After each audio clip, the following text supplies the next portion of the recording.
Welcome to another COMSOL tutorial. This tutorial is based on surface to surface radiation heat transfer. For this purpose I am going to use radiation in a cavity tutorial available at COMSOL website. Now let us quickly look at the problem statement. Here are three blocks which are having radiation heat transfer in between them. Now two of the blocks are having input heat flux as shown in the figure, and one is having a constant temperature. I hope most of you must have solved a similar kind of problem in your regular heat transfer course, where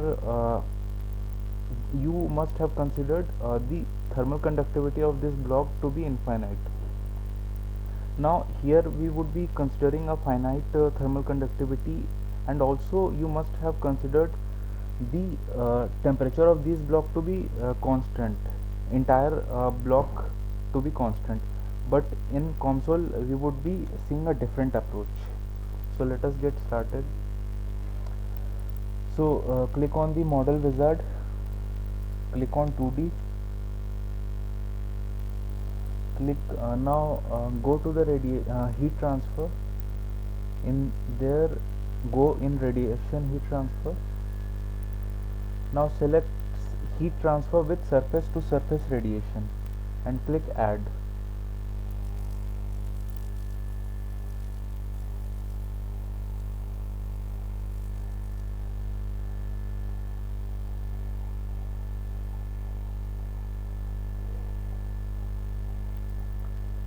Now click study, choose stationary and click done.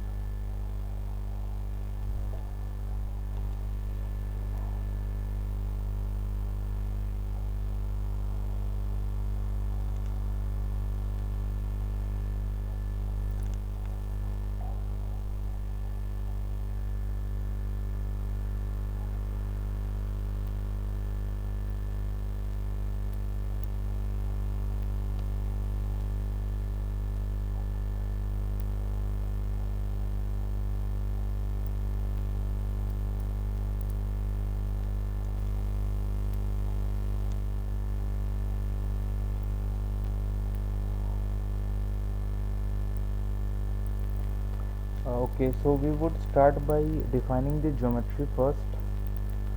So click on geometry, right click on geometry and choose rectangle. Now we need to define the shape. Keep the height to be 1 and define width as 4. Now in the position section, for y click type -1 and click on build selected. Now we would again define another rectangle, and for this we would use height as 3 and keep width as 1, and for the position we would for the x field we would use x equal to 4. So this is how our geometry would look like. Now we would again add another rectangle. Now for the width we would use 5. Now we need to make a rectangle such that it connects these two points. So we need to have certain angle at which that block would be inclined. So that angle would be basically tan inverse of 3 by 4. Now this function would give us angle in radian, so we need to specify that. So click on build selected. So this is our entire geometry. Now we need to create a union of this. So we would go to union, and in this we would click on form an assembly and then click on build all.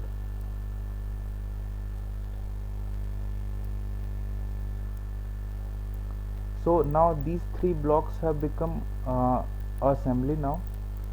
Now we would move forward to define the material. Right click on material, click on blank material. We would define this material as copper. Now for thermal conductivity we would use 400, rho as 8700 and Cp as 385. Now moving forward, now we would define heat transfer in solid. So in the initial values field, we would define an initial temperature of 300 Kelvin. Now we would start defining the heat flux. So right click on heat transfer in solid and then click on heat flux.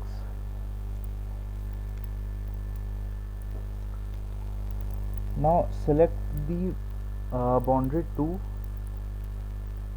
and define a heat flux of 1000 watt per meter square.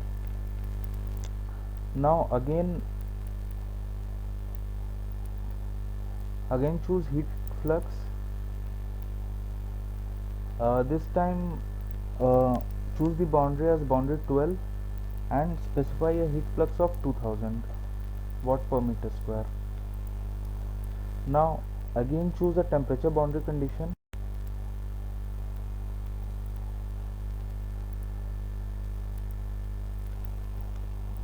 Choose boundary 6 as this and specify a temperature of 300 Kelvin.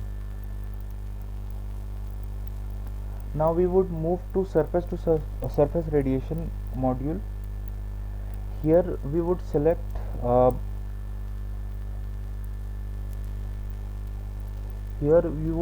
boundaries 3, 7 and 9 as our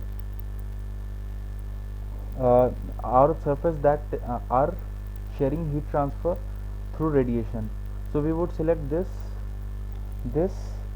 and this surface. So these would only be sharing the heat transfer through radiation.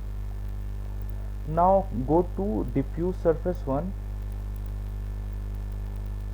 and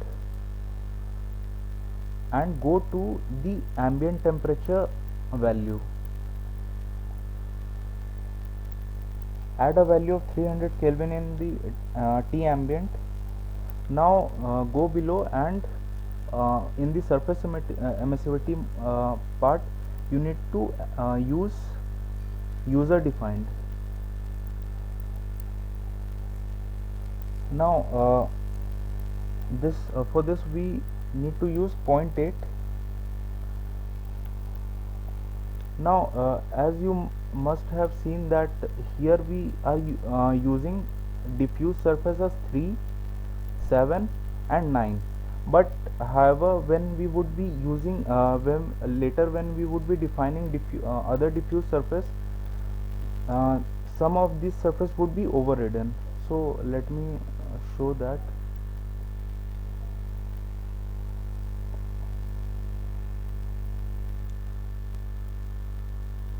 Now choose boundary 7. Again fill the T ambient temperature as 300. Now again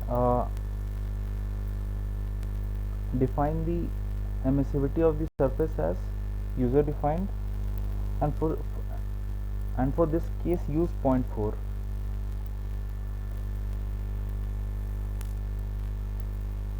Now again add another diffuse surface.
choose the boundary 9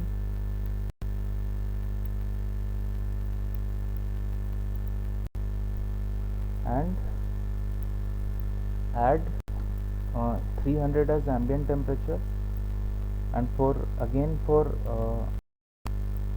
emissivity, surface emissivity, use user defined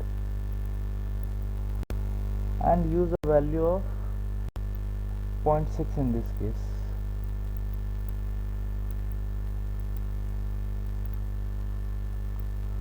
Now, as I talked earlier, the diffuse surface 1 must have got overridden. A few of the surface, as I discussed earlier, only one surface is there for diffuse surface 1, and other two surfaces, which were this surface and this surface, are now overridden.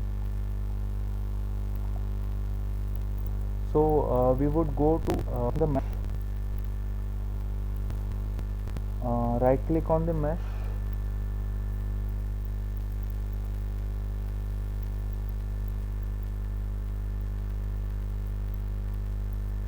and choose edge in the more operations.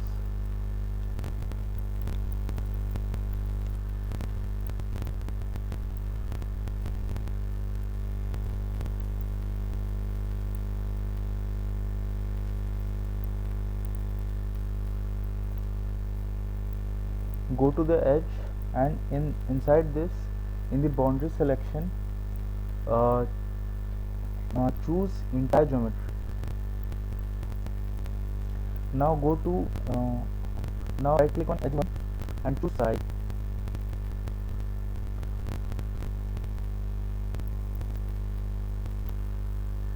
Now in size, go to inside the geometry and choose boundary. Now we need to select boundaries 3, 7 and 9. Near these three boundaries, the mesh would be finer.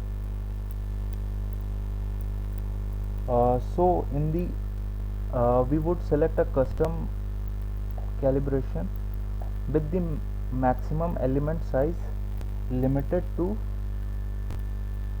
0.05. Now we would again define another size inside edge 1.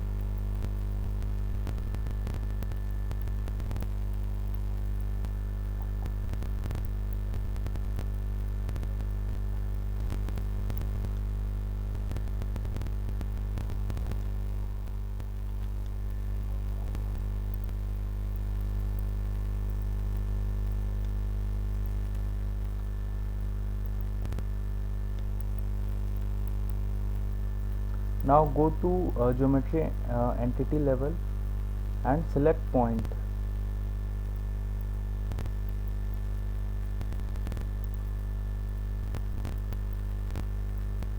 Now go to manual and select all, and just keep point 2, 4, 6 and 8, 9, 10 and remove all others.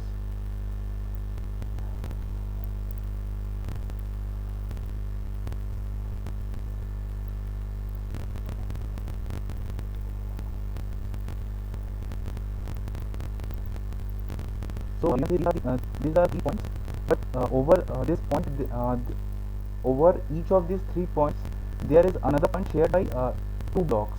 So that's why we are having 6 points over here.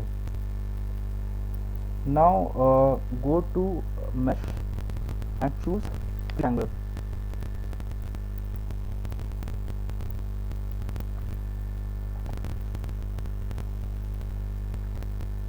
Choose triangular.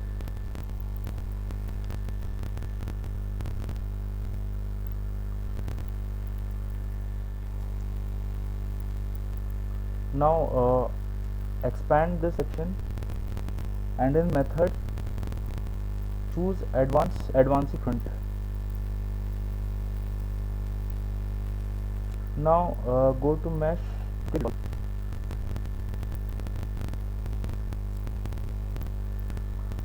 this is what it would look like. So we are having some warning here.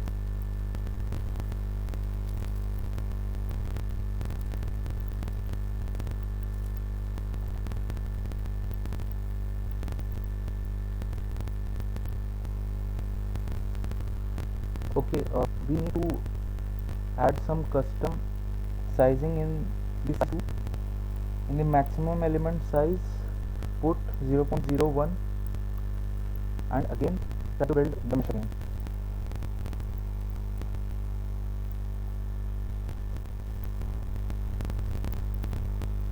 So now it is no more warnings. Now we would just compute. So click on the compute button and let the solution to converge.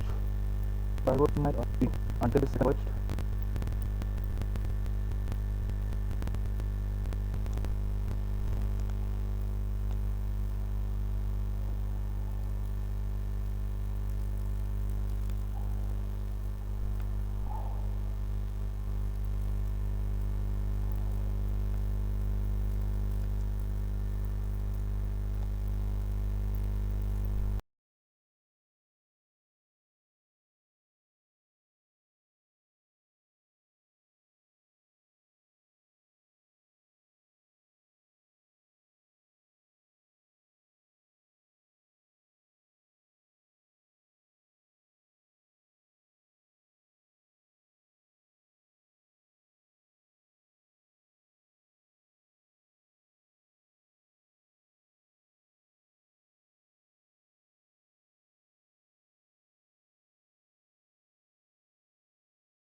So our solution have converged.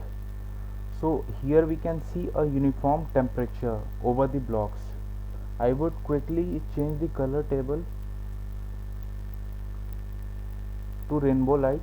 So again we see almost uniform temperature over these blocks. Now I would try to limit the temperature range so that we can see the variation in the temperatures. So I would quickly uh, try to change the range. So I would put it as 350 and plot it. So here it is not that much clear, so I would use 310 and plot it. Now we can see the variation in temperature in the lowermost block. We can see as the we can see that the temperature is increasing from this phase until this phase. Now this would not have occurred if we have used a very high thermal conductivity. Now I would also try to check these plots for other blocks. So let us consider this block. Now let us limit the temperature in between 630 and 650. So again we see a similar kind of variation in this. We also observe that other blocks have turned blue because their temperature are beyond that limit. That's why entire block is looking blue. So we would zoom again. So a similar kind of variation is observed again. Now what we can do a simple experiment and see if such variation again occur in case we have very high thermal conductivity. So let us go to the material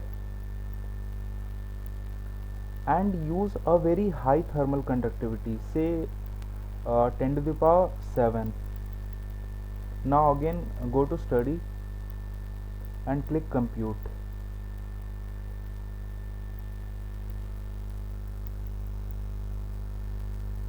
I will pause the video again. So the solution I have converged again. Let's see the temperature variation in these blocks again. Click on the manual color range. Now if we see, the temperature in this is almost uniform again for the similar kind of temperature and other boundary condition. So let us uh, increase these values so that if there are some variation we can check it out.